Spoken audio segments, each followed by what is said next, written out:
అయితే సుంకరి దూరముగా నిలువబడి ఆకాశం వైపు కన్నులెత్తుటకైనా ధైర్యము చాలక, ఆ దేవుని చూడడానికి కన్నులెత్తుటకైనా ధైర్యం చాలేదట.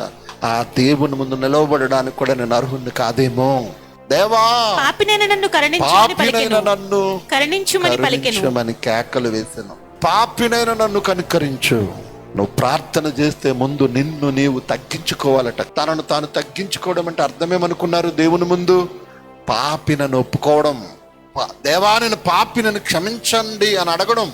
మన ప్రార్థన అలా ప్రారంభం. ప్రభువా నన్ను క్షమించు, ప్రభువా నన్ను కనికరించు. ఉదయం లేచిన దగ్గర నుంచి ఇప్పటి వరకు నేను చెడు చూపులు చూస్తుంటే నన్ను క్షమించు ప్రభువా. చెడు మాటలు పలికుంటే నన్ను క్షమించు ప్రభువా.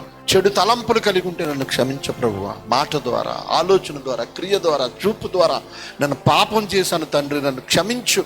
అక్కడ నుండి ప్రారంభం అవ్వాలండి ప్రార్థన.